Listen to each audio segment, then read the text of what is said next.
2026 is here. Today is January 5th, officially the first work week of the year. For some, many, definitely for me.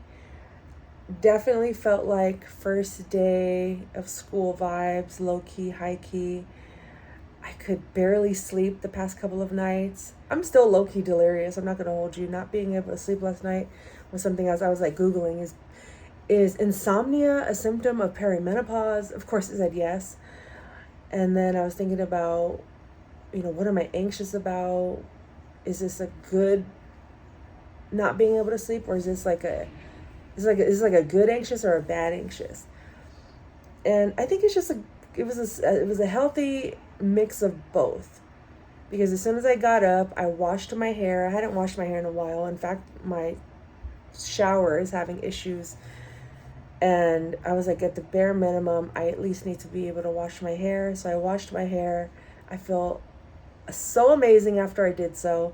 I had this burst of energy. I got my morning routine done, read the Bible, read my devotionals, journaled. It was good. Read my affirmations. I'm making breakfast right now. Hash browns and waffles. Probably not the most healthy, but I ordered my cream of wheat, which should be arriving later today, along with my water and Drano for my shower. So there's my breakfast. So 2026, I think I kept saying 2025, but it's only the 5th day. How long does it take you to get the year right? So 2026 is here. Words of encouragement. Let's see. I would definitely say to be flexible. Be flexible in terms of making plans, being present for those plans, showing up. I think it's important to show up and to stick to, if you made a promise, keep it. Yeah, but leave room for error, for mistakes, for things to not go the way that you might have intended, because I think it'll just decrease a lot of the stress that we encounter over the slightest things, and it ends up impacting the day, the night, the event, relationships, our moods, and that's not fun.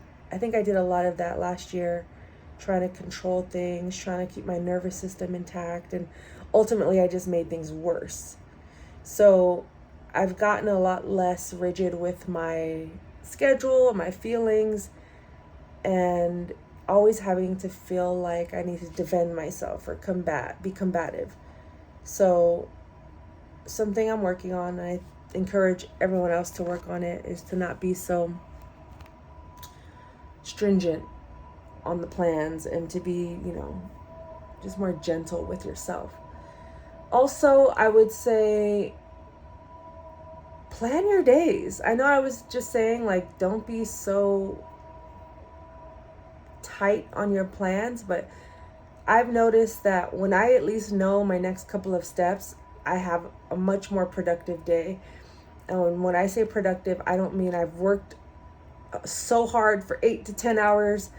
It simply could just be update my YouTube profile picture. Something I've been procrastinating on for a long time. Or over the weekend, I fixed my oven handle. It's the fact that I see it on a list, I'm going to prioritize it, and I'm going to get it done. Or if I say I need to do something, I'll just stop and go get it done, if it's a small task. Bigger tasks, I think those require a little bit more strategy, effort.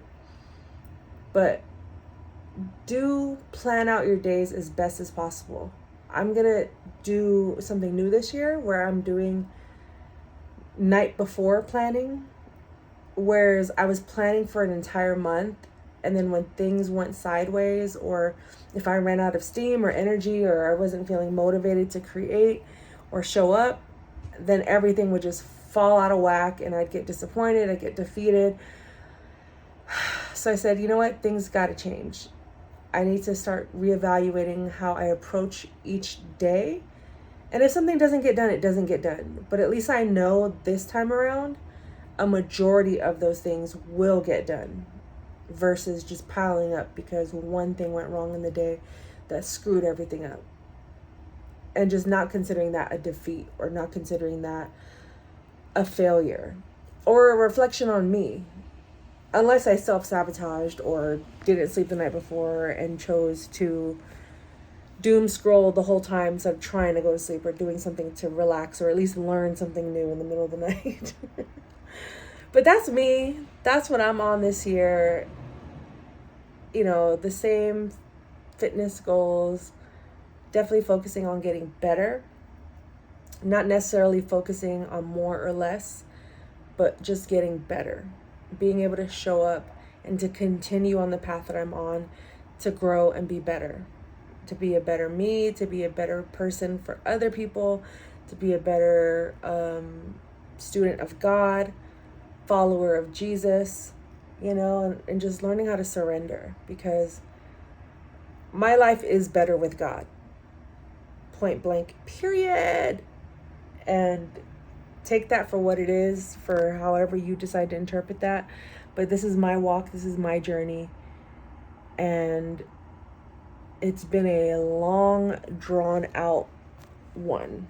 Be here in this state of mind is a total blessing. And I'm still learning and growing. I'm still learning what it means to be a follower of God and to immerse myself in the Word, learning how to present that to others without coming off too strong or judgmental.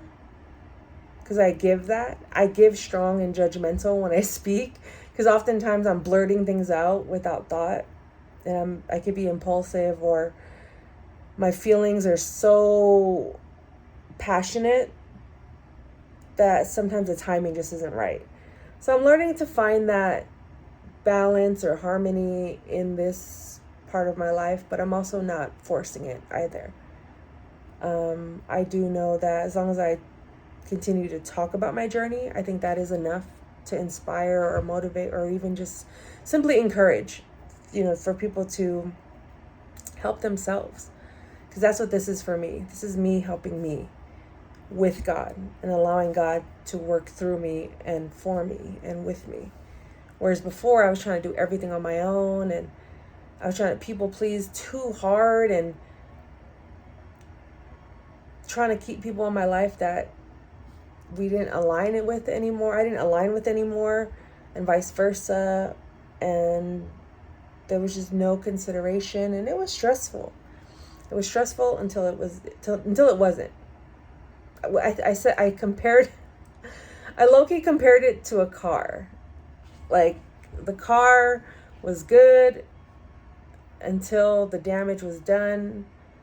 Oh no, wait, I said the car was good until it wasn't. Repairs were made until the damage was done, and it was done. It was something like that. I am exhausted. My exhaustion is starting to catch up to me. So I'm going to stop this vlog. More to come. Subscribe, follow. It's your girl Lils. I'm just out here living one day at a time, one step at a time.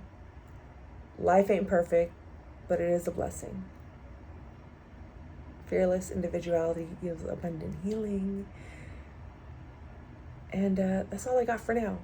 Happy first day back at work, or 5th day, or maybe you haven't had a day off. Take a day off. And I'll check in later.